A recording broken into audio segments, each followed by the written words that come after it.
No. Do you want me to get on the Peloton then? What's that? If that the Peloton's not gonna bother you? No, let's see.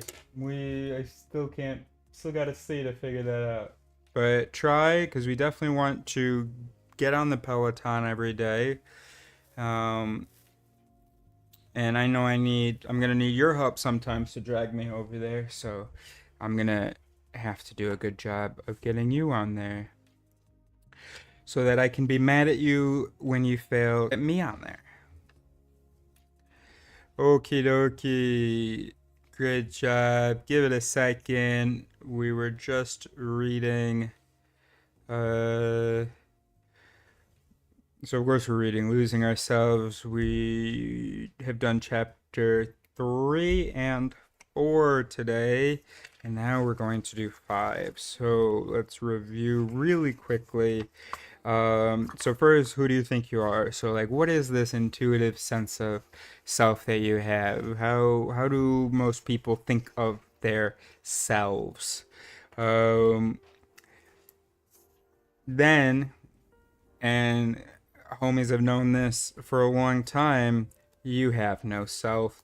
So, Buddhists told us, philosophers told us, namely Kant, Metzinger, um, Kundrakirti, the Buddhists told us, and then neuroscience is just like slapping us with this reality that we are no self. I do think it's really funny that he said why you have no self. Why you are no self still works. It sounds a little funny, but anyway, so then what you really are, recovering and discovering the person, and that's where we talked about Hamlet and the actors playing that role. Am I live on YouTube? It says I'm streaming. That's great.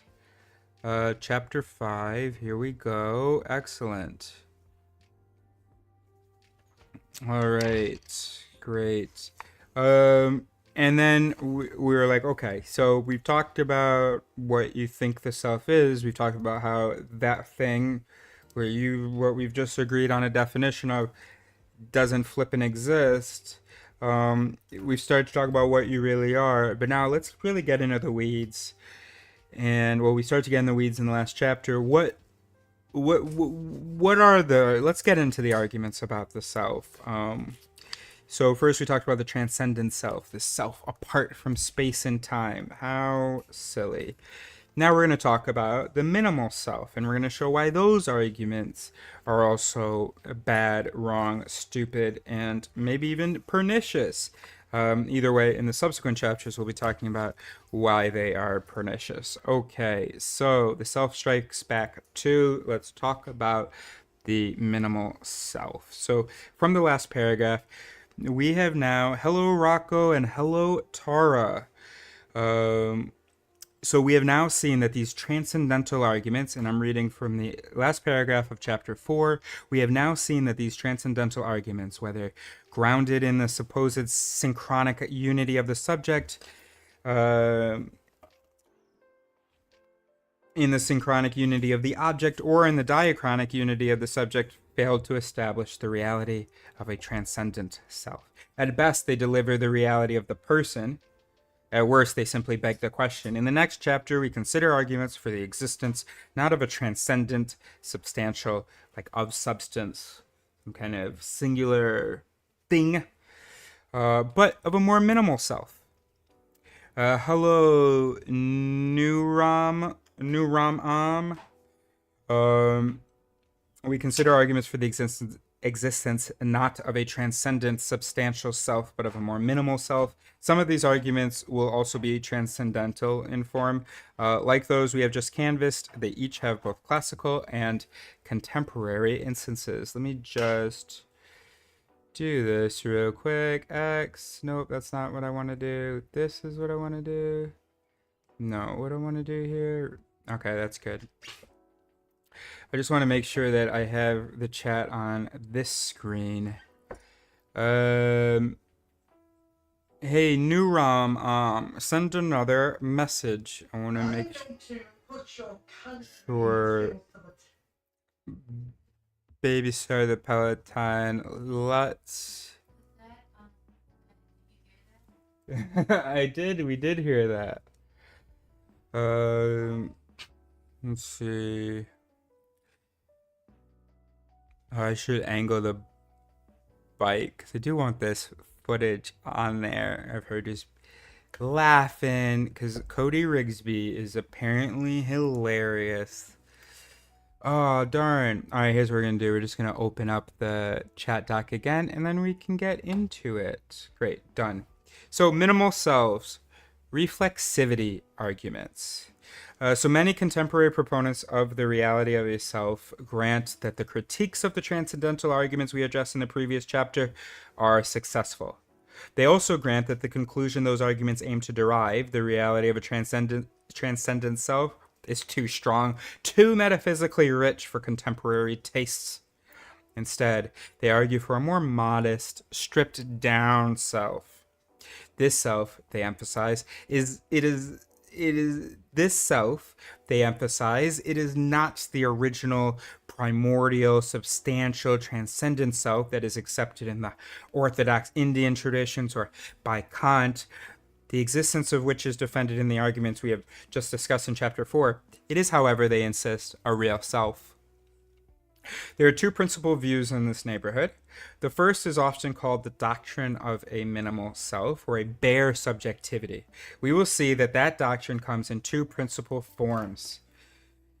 Doctrine of a minimal self. We'll see that it comes in two principal forms. One grounded in a commitment to the reflexivity of awareness, and then another grounded in an account of the phenomenology of perception. Okay. Let's see what that means. What? Oh, the second.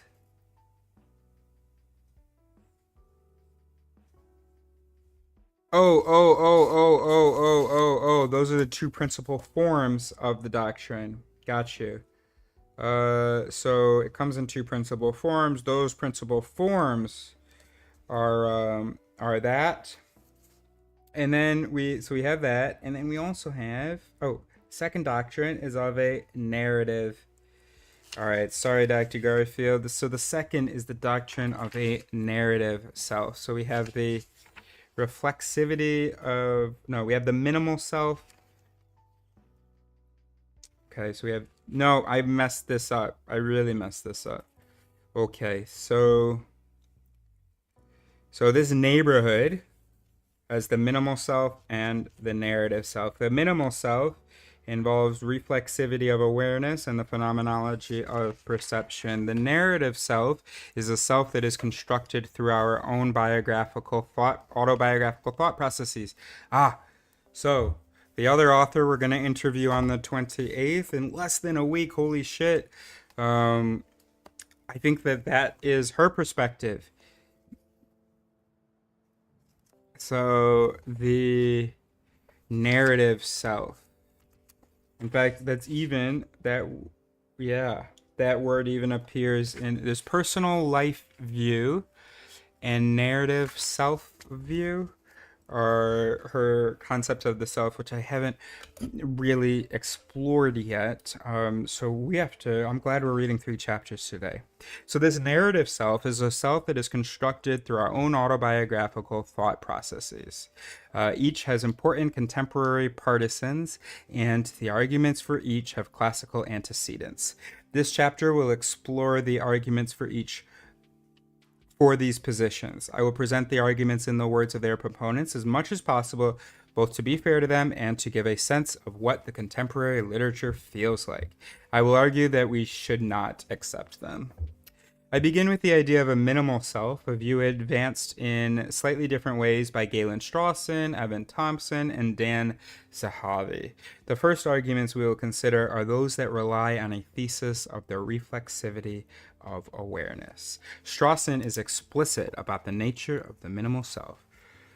I propose to take the unchallengeable, ontologically non-committal notion of the subject of experience in a minimal or thin way.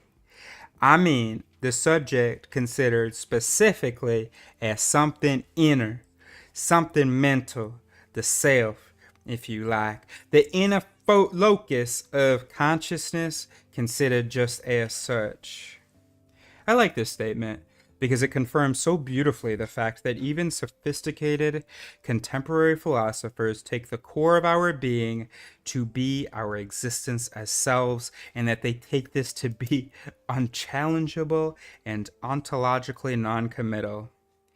That is, Strawson thinks not only that this is obvious, but also that it does not commit to us to the but also that it does not commit us to the existence of anything whose reality is controversial.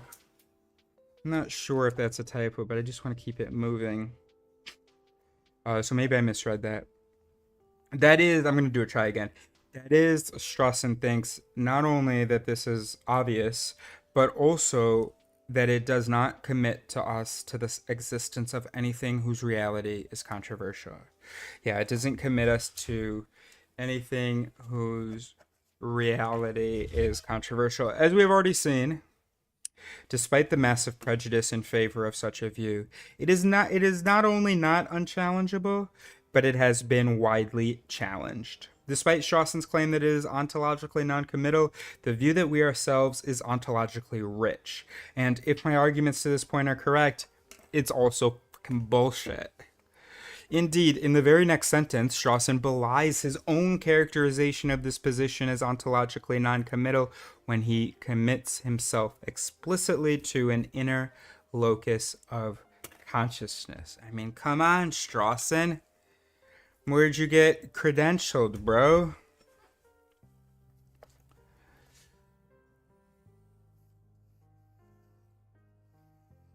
And, happily, despite his claim that the reality of such a self is unchallengeable, Strawson rises to the challenge of proving its existence. He argues... What do you mean he rises? Oh, he rises to the challenge of proving it. It doesn't accomplish the challenge. He rises to it. This straw man. So he argues for the thesis that we are self-aware selves, a thesis he dubs USA. Woo! Universal self-awareness, emphasizing both the putative fact that we are selves and that these selves are necessarily self-aware. He's probably never even heard of the field of neuroscience, is my guess. I don't know when he... I'm going to look him up. Oh, no, I don't want... Because, I want activity on the screen. The animals, the exercising lady. And if I go over there, it's going to freeze. Oh, but I can look it up on my phone. Because I want to stop mocking Galen Strawson. I know he's contemporary, so it's not going to be that... Oh, he's still 74, though. Okay. We can forgive you. We forgive you. It was another time where we didn't know nothing at all. Okay, so USA, universal self-awareness, emphasizing both the putative fact that we are selves and that these selves are necessarily self-aware. We will turn to Strawson's argument shortly, but first, let us be clear about the thesis he wishes to defend and about the overall structure of his position. Let's be clear about the thesis and the structure. Okay. So, keeping the big picture in view will help us not to get lost in the details of the argument, and there are a lot of details one must read with care. Okay, I will try. At first glance, Strawson is simply arguing for the thesis of the reflexivity of awareness. At first glance, that thesis is that every act of awareness is bipolar in structure, having two distinct objects. On the one hand, an act of awareness is directed on the manifest object of awareness, and on the other hand, at the same time, every such act is directed on the subjective state itself, or at least on the fact that one is aware. So, according to those who defend the reflexivity thesis, when I am aware of an apple on my desk, I am ipso facto aware of the fact that I am aware of that apple. Okay? So we're going to read that again. And here is our apple. Okay. Well, we'll put it on the desk here. Okay, so at first glance, Strawson is simply arguing for the thesis of the reflexivity of awareness. That thesis is that every act of awareness is bipolar in structure, having two distinct objects. Boom, boom. On the one hand, an act of awareness is dedicated on the manifest object of awareness. Alrighty then. On the other hand, at the same time, every such act is directed on the subjective state itself, or at least on the fact that one is aware. So, according to those who defend the reflexivity thesis, when I am aware of an apple on my desk, I am ipso facto aware of the fact that I am aware of that apple. Moreover, this awareness of my awareness is not conferred by a second cognitive state directed on the perception, what philosophers called a higher order cognition, but is an aspect of the perceptual awareness of the apple itself. So just this awareness of the apple, I am also aware of the awareness, which is garbage, bro. Of course, that's going to be another process. This is taken by friends of reflexivity to be the case for any conscious state. We are, Strawson claims, never aware without being in that very act of awareness. So, we are, Strawson claims, never aware without being in that very act of awareness, also aware of our own awareness, subjectivity. This is a controversial, and I believe, a false thesis. But it is defended both in certain classical Indian schools and by many contemporary philosophers of mind who are influenced by the European phenomenological tradition. I have to write this page on that other page where he mentions that, and that was great, perfect. This page.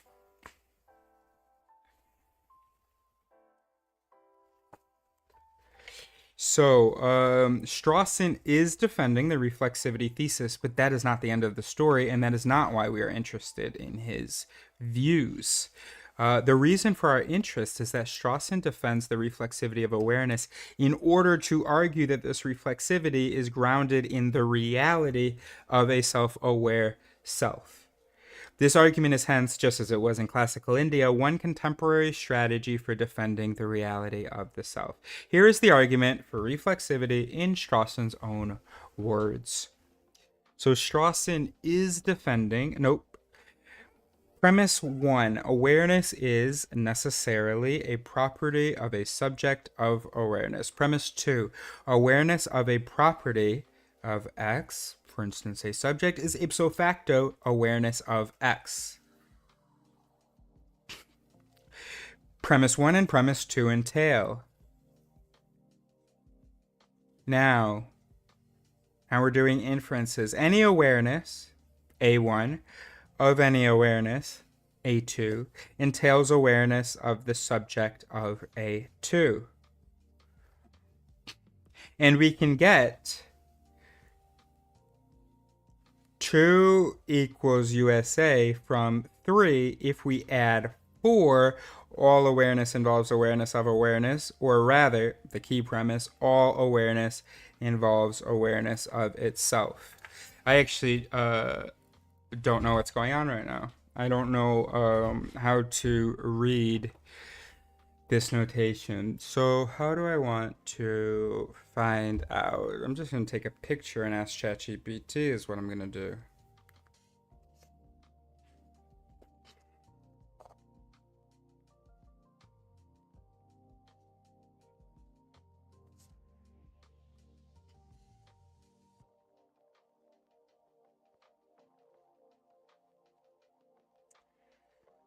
Okie dokie. So,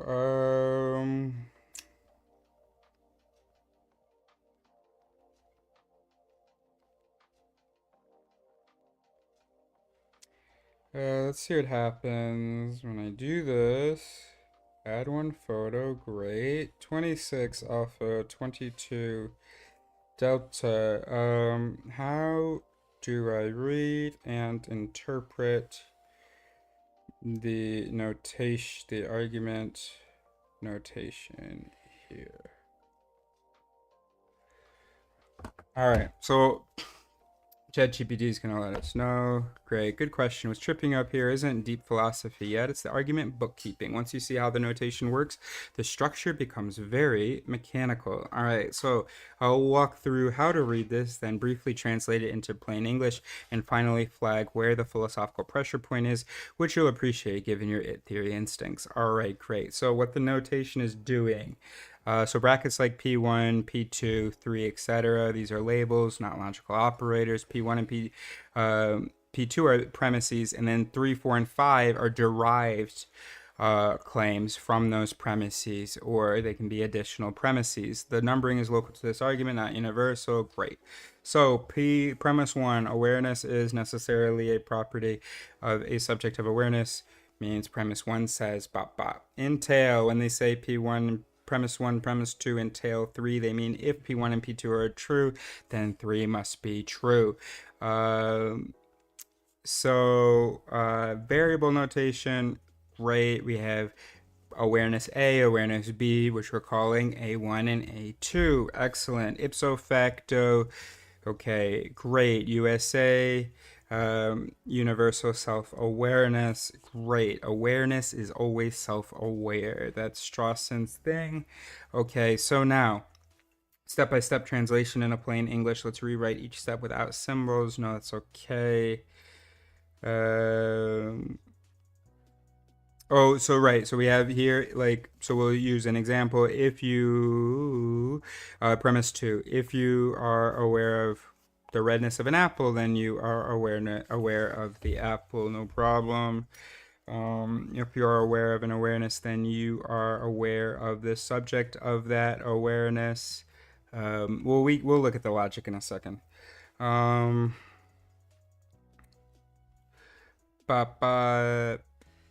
Oh, well, no, I don't need any more help. We got all of our questions answered. Excellent. Okay, so... Oh, and...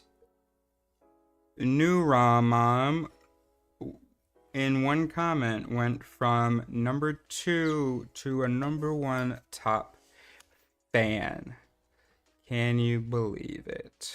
Okay, so here is the argument for reflexivity in Strawson's own words. Premise 1.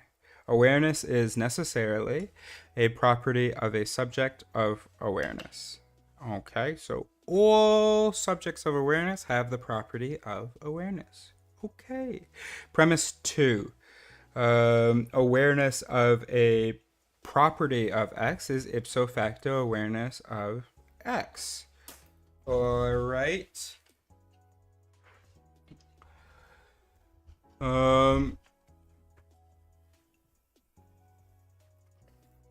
Premise. Hold on, I've got some dog hair. Where? I can't even find it. Okay, premise 1 and premise 2 entail. How so? No, wait. Awareness is necessarily a property of a subject of awareness. And awareness of a property, such as awareness of X, is awareness of the subject. Great. No, now I want to check what entail means again. I absolutely thought that I intuitively understood that.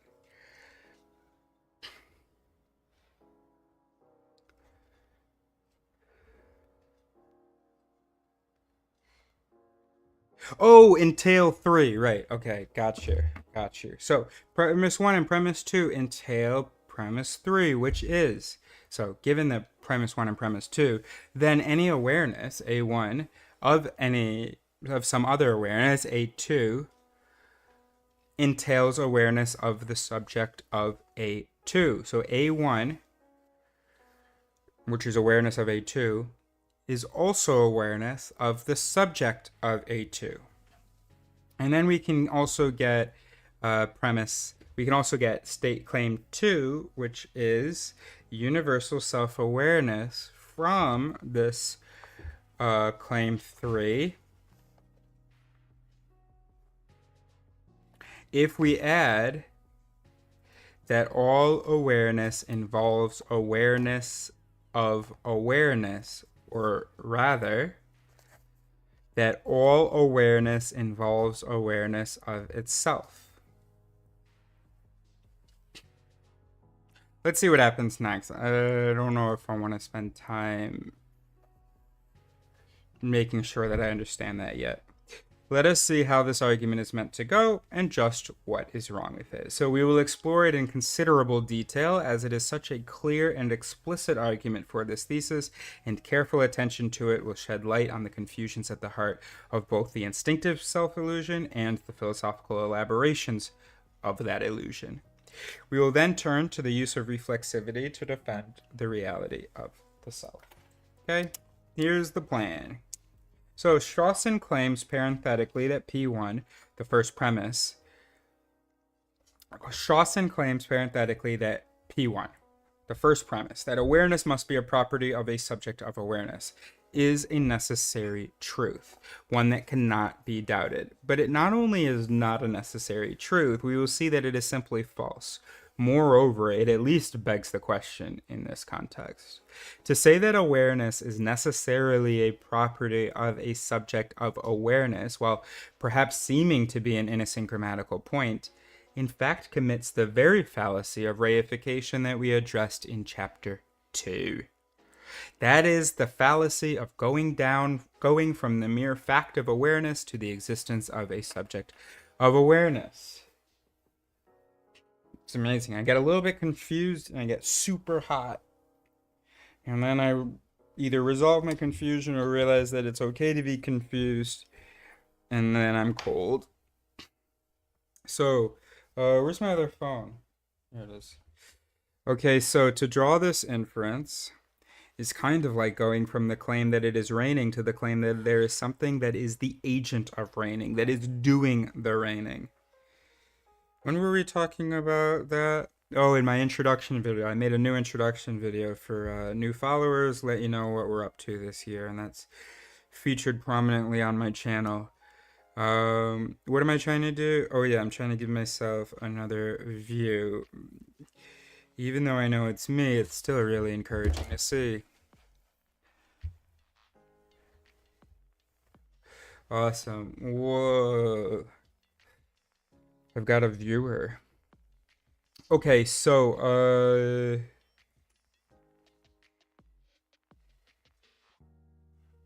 So to draw this inference is kind of like going from the claim that it is raining to the claim that there is something that is the agent of raining, that is doing the raining. To presume that the very fact of awareness entails the existence of a subject in the strong sense that Strawson and other friends of the self have in mind is to assume that which is to be proven. Viz, I should probably know like how to pronounce it, that awareness presupposes a self. The parallel to the failure of Descartes' cogito argument, in which he goes from the mere fact of thinking to the existence of a substantial subject of thought, is striking. This argument is question-begging because, as we saw in the context of our discussion of Descartes' argument in Chapter 2, awareness can be the result of the cooperation of a number of psychophysical processes, and it can consist in a number of relations between aspects of a person and aspects of their environment. Awareness is most plausibly an umbrella property that reflects an extremely complex set of underlying properties and relations. If this is the case, awareness can be present, a person can be aware, without there being any single thing that is aware, just as a nation or a corporation can act without there being any singular entity that performs that action. Now, we might say that if there is awareness, something is aware, e.g. a person, just as we can say that when a corporation sells a product, something, e.g. the corporation, is the seller. But it is plain in that case that we do not thereby implicate a localizable, single thing that is a subject or an agent, only a broad set of processes and patterns. Great job. Great. All right, so you're going to go grab your shower, and I'll see what I can finish reading by the time you get back down. So, even if we grant that awareness always has a subject-object structure, the defender of the reality of the self is not entitled to the premise that the subject is singular and so cannot presume that it is a self. Because that's how we define self. That's how we think of self, as singular. But there's also a second, deeper problem with this argument. This first premise, as we have just noted, presupposes that awareness must have a subject-object structure.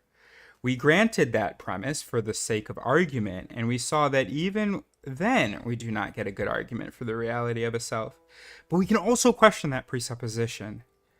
The idea that awareness always has a subject-object structure with a subject characterized by a kind of interiority as opposed to the exterior object that is somehow brought into awareness in that interior space might well be an illusion of consciousness. Again, the idea that awareness always has a subject-object structure might well be an illusion of consciousness. Right. Correct. It is the only way that this here brain can make sense of anything at all. Okay. That is. It might... What are you... Oh, is she stretching? Yeah, I'm just stretching. That's great. We're doing a great job stretching.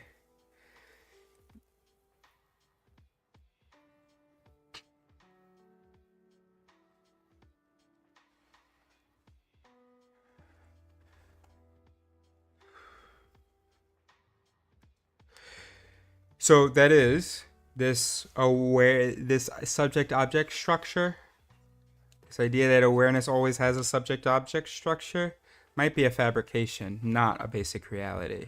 To put the point more precisely, the conviction that awareness is fundamentally a relation between an independent subject and a substantially distinct object may be the result of a cognitive illusion, just as the conviction that we ourselves is not the consequence of looking inside and, oh, simply finding a self, but of cognitive illusion. Never mind. So I've mentioned a few times in these videos about our natural compulsions and why we should be skeptical of them. And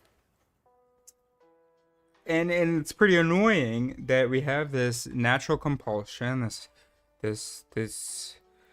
idea that we are these singular selves, and then we see no evidence of it. We experience evidence, but of course, that's what an illusion is. It is going to involve experiencing it as being real.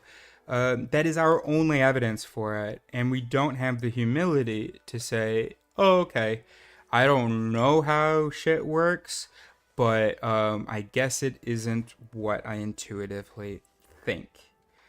And instead, we just have decades-long bets between fools about finding the singular self-consciousness. Great. So to be sure, this is how awareness appears to us when we introspect, but that is pretty weak evidence. Great. Once again, when we see them, the two lines of the Mueller-Lyer illusion appear to be of different lengths, but appearance is no guarantee of reality. Why are you so arrogant and ignorant that we have to keep telling you that? So once again, when we see them, the two lines of the Mueller-Lyer illusion appear to be of different lengths, but appearance is no guarantee of reality. It makes a great deal of biological, psychological, and ecological sense instead to think of awareness as a constant modulation of the open interaction between an organism and its environment, of the adjustment of the state of the organism and attunement of the posture and goals of the organism as its senses and movements interact with the world it inhabits. In other words, we can think of awareness as a mode of embedding of the organism in its world, instead of as the relation between some interior subject and some exterior object, even if that is how it appears to us in introspection. To think of awareness in this way is to take seriously the idea that we don't stand against the world as subjects that detect its properties or agents that act on it, but instead are part of the world, and that awareness is more an attunement to our own environment than a recording in our minds of what is going on outside. This approach to cognition, which is called the embedded, embodied, inactive model of cognition, is gaining wide acceptance among philosophers and cognitive scientists. So follow the flippin' trend, babe. The view that introspection may be wildly deceptive, called illusionism, is also gaining increasing currency in the philosophy of mind today. Inspired in part by the analysis of human existence developed by 20th and 21st century existential phenomenologists. But it is very old in India and underlies the idea of the non-duality of consciousness articulated both in the Vedanta school and in Buddhism. Philosophers in each of these traditions argued that we are subject to pervasive confusion, not only regarding the external world, but also regarding our own nature and regarding the structure of our experience. So, we should treat Strawson's first premise with suspicion. This suspicion, we have seen, is justified for two reasons. First, our existence may well be that of a complex set of subjective processes as opposed to that of a single self. Second, the subject-object structure of awareness that he takes for granted, well, may well be illusory. So much for the first premise. It is at least problematic. The second premise, premise 2, that awareness of a property of X is ipso facto awareness of X, is clearly false.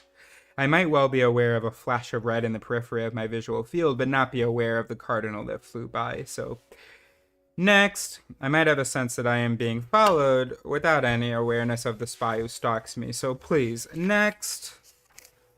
So while the first two premises do entail the third statement in the argument rests on shaky premises.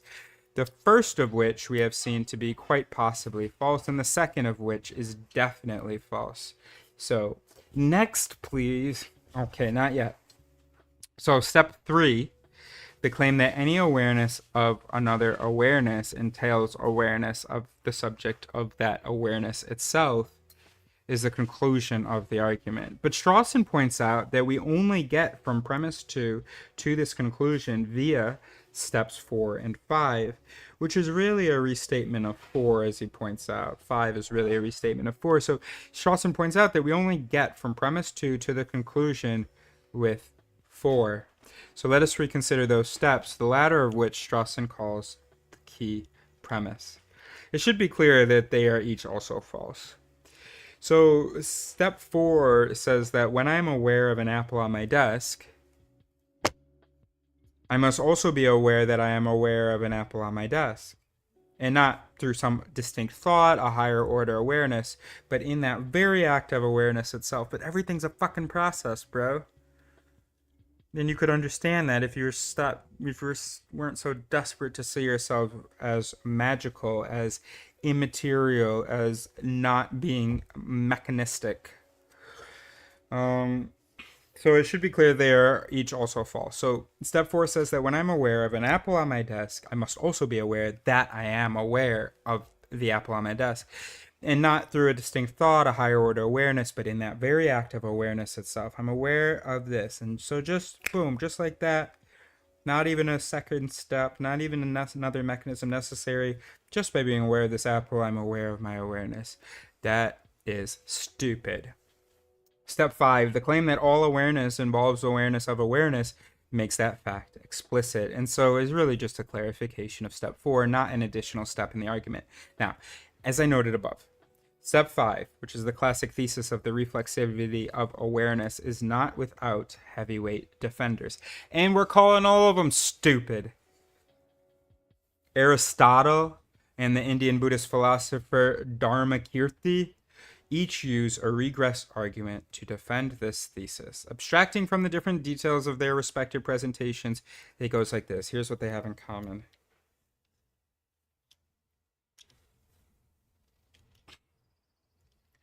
So, one, suppose that I am aware of an object O in virtue of being in a psychological state P, perhaps a perceptual state or a memory state or an idle daydream about O.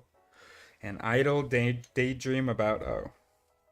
In any case, I am aware of an object O in virtue of being in state P. Okay. For instance, I might be aware of my dog Talisker because I see him or remember a walk we took together. Let's suppose it is because I now see him. Okay, so. All right. Oh, I do. We do see him. There he is. Look at that. And the camera just turned to him because he's moving around. He knows we're talking about him. That's so funny. You coming over here? What's going on? Oh, that would have been really nice if you were coming over here, buddy. That's all right. Okay, so, 2. I am either aware of P or I am not. That is, in this case, I am either aware of seeing Neo or I am not. Or his dog Talisker, so sometimes I'm going to say Talisker. 3. If I am not aware of P, then I am not aware of O. Get out. Get out. What? I'm not really sure I understood that, but that seems wildly stupid. If I am not aware of P, then I am not aware of O. If I'm not aware of seeing him, then I am not aware of him himself. Okay. 4. So I must be aware of P. I must be aware that I am seeing my dog. The state P prime, in virtue of which I am aware of P, must be P itself or a higher order state, P double prime. The state that makes me aware that I am seeing him must be that same state or a higher order state of awareness of that seeing. Now, 6. If it is a higher order state, it must also be conscious and so requires a further higher order state, P triple prime, in order to be conscious. I don't know, that seems funny. 7. This entails that if, in order for a state to be conscious, a higher order state is required, any conscious state requires an infinite hierarchy of higher order states, which is absurd. Sure, that would be absurd, bro. So obviously we disagree with that one. That's fine.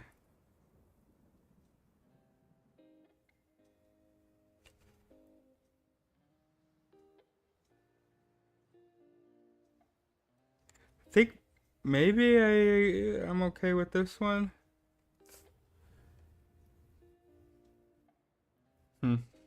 So, if P discloses O, P itself must disclose P. So, if my seeing Neo discloses his presence, it must disclose that state of seeing him as well. So there are at least 2 things wrong with this argument. First, as we have seen, premise tree of the present argument for reflexivity, which is a version of Strawson's conclusion, is almost certainly false. It is almost certainly false that if I am not aware of P, then I am not aware of O. Because that was hilarious, though, Strawson. I can be aware of what is going on around me without being simultaneously aware of that awareness. And the fact that, like, he thinks you would have to be, that seems like it would be the same infinite thing that he's saying is a problem here. We can use this 7 against him. You're saying that in order to see something, that if you see something, you also are guaranteed that you're aware that you're seeing it. Are you also guaranteed, because if you're aware that you're seeing it, then you're also guaranteed aware that you're aware that you're seeing it. But if you're aware that you're aware that you're seeing it, then you also have to be guaranteed aware that you're aware that you're aware that you're seeing it. Come on, Strawson. Or I forgot. 74, bro. I don't even think they had, like, logic had been invented when he was in college. So, no, I tease.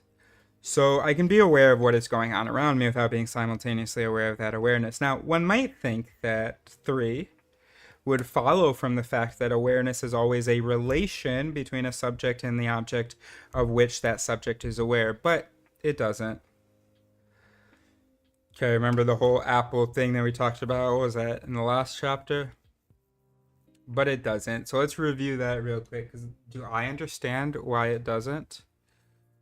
So let's get that going again. So we've got this apple here. And this apple has properties.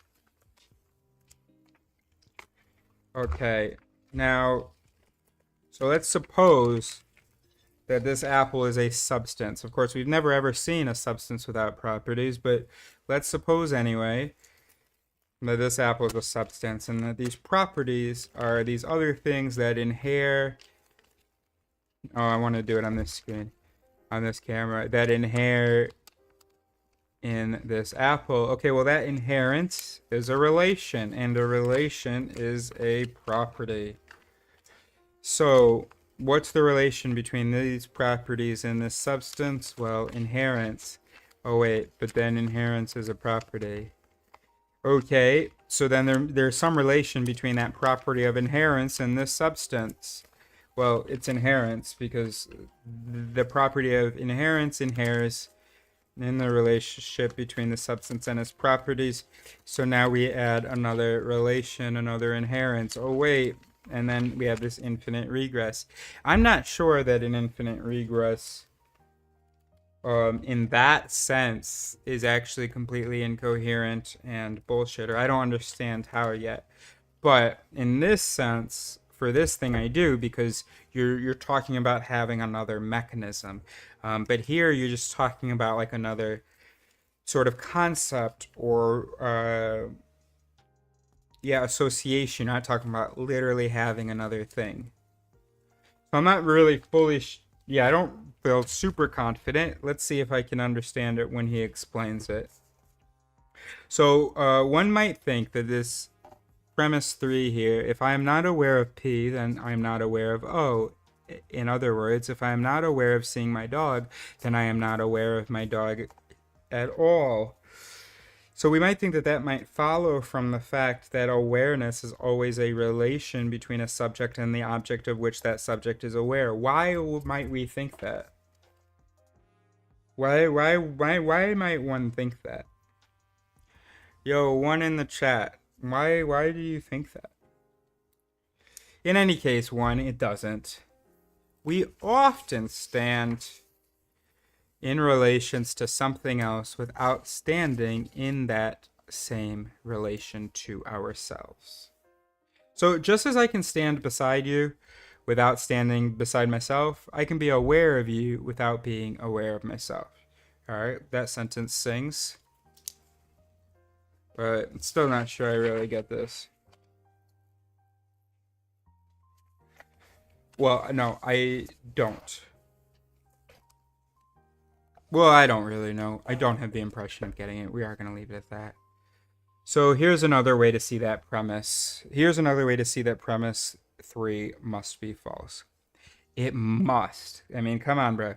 It must be possible to be aware of an object without being aware of how we know that object. When you see a tree, for instance, you do so by using your eyes. Nonetheless, even though your eyes are among the instruments that mediate your awareness, they are not present in the awareness. To be aware of the tree is not to be aware of your eyes. And that seems like a useful sentence. Clause. Moreover, your eyes are not the only instruments that mediate awareness. That awareness. There are a host of neural and cognitive structures that enable you to see the tree, such as your optic nerve, the edge detection algorithms computed in your visual system, such as the optic nerve. I mean, that might be the odor thing, nerve thing, but that's okay. Optic nerve is going to be like right there. or the neural and cognitive structures that enable you to see the tree, such as your optic nerve and edge detection algorithms computed in your visual system. You aren't aware of these either, but these organs and processes are the very components of your subjectivity, the things that present the tree to you. To say that you are not aware of them is therefore to say that you are not aware of the awareness, right? Because those are the awareing mechanisms. So the reflexivity thesis is at least uncertain, definitely implausible, and probably simply false. I don't know. I don't know. Seems like we got to be really careful with some of these inferences, and I don't feel like I have. Have been intimate enough with them to say that I have been careful. Okay, so the reflexivity thesis is at least uncertain, definitely implausible, and probably simply false. Since it is an essential step in this argument for the existence of the self, that argument is in trouble.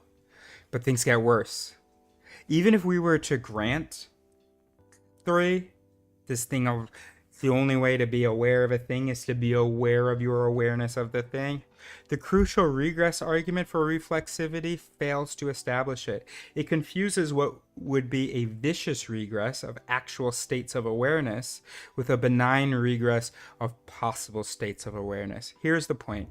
We might grant a true version of 3, so 3 star is it is always possible to become aware of any state of awareness through a higher order state. All right, let's put it that way. So we might say plausibly, if I'm aware of Neo. Hey, Neo. Neo. Great job. No, you're okay. Or you can come. Whatever you want. I just wanted... Hello. So we might say plausibly, if I am aware of Neo, it is possible for me to become aware of that awareness. I could do so just by reflecting on my current state of mind, something that we all sometimes do. That awareness involves a thought distinct from the original perception of the dog, a second order state directed on and disclosing the first order perceptual state that discloses him. Okay, so there's a perceptual state that discloses that, like, declares that, like, establishes Neo is there. And then there would have to be a distinct thought, a second order state that's directed on that, and that discloses that first order perceptual state. And it might then be possible for me to consider that second order state in a third order awareness and so on. That seems like a pretty good general account of introspection. But that regress is harmless. To claim that it is vicious is akin to mounting the following argument against my being able to count to 2. If I count to 2, I can always count to 3 and then to 4. So being able to count to 2 entails being able to count to every natural number, which requires the ability to perform an infinite number of arithmetic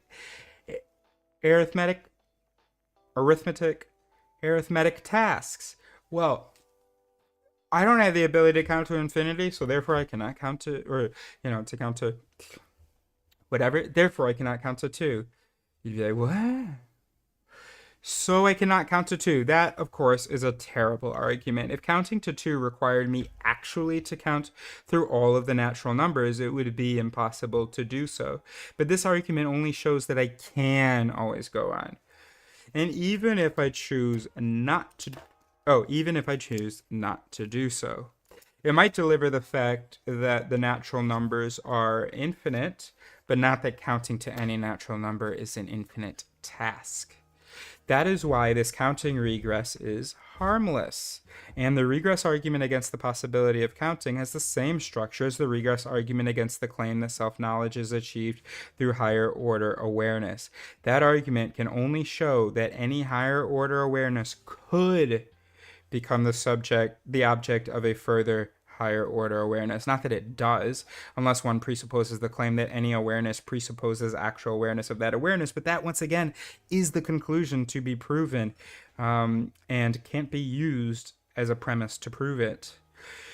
It follows that Strawson's claim that all awareness is reflexive fails, and with it, the argument that all awareness discloses a self, leaving the claim that there is a self undefended.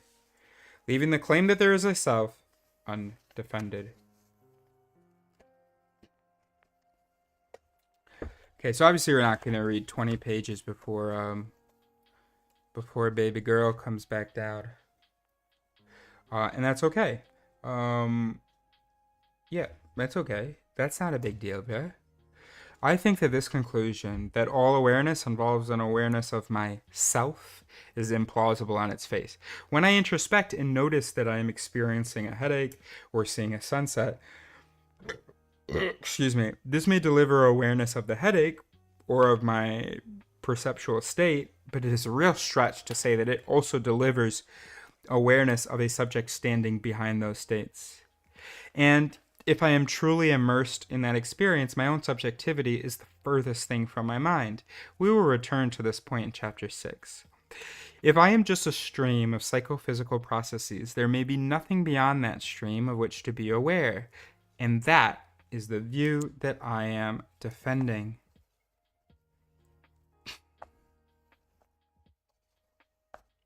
To simply presume that there is something that lies behind it is once again to assume the conclusion that Strawson is trying to establish. This has been a long train of reasoning, so let us now sum up what is wrong with Strawson's attempt to rehabilitate the self. His argument, like those we considered in the previous chapter, is transcendental in form. It presumes that the framework of subject-object duality is an accurate representation of the basic structure of experience, and then asks what we must be like in order for experience to be necessarily so structured.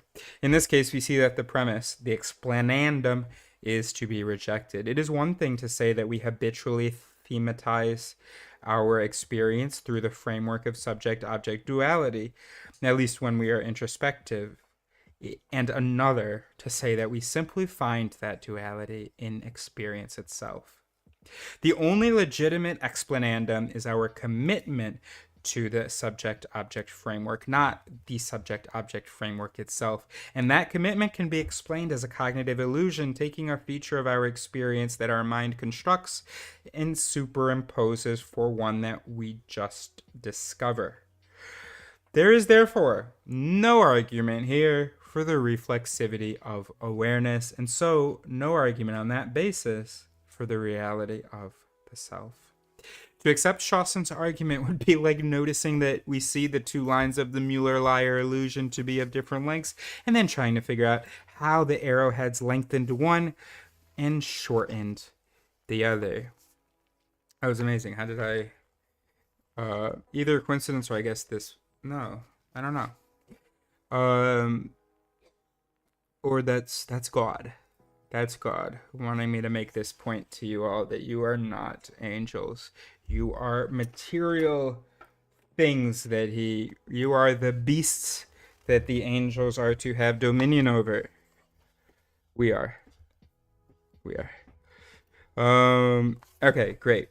So to accept Strawson's argument would be like noticing that we see the two lines of the Mueller-Lyer illusion to be of different lengths, and then trying to figure out how the arrowheads lengthened one and shortened the other. A better option would be to ask what it is about our perceptual system that leads us to see them that way, despite the fact that we know they are of equal length. This takes us back to the sense in which the self and the subject-object duality with which it is imbricated, that's another new word, in which it is imbricated, I guess like substantiated or like, I don't know, imbued. Did I say substantiated? I meant instantiated. But maybe those just sound similar. And that's why I'm thinking that they might be synonyms. This takes us back to the sense in which the self and the subject-object duality with which it is imbricated are illusions. Alright, we'll look it up.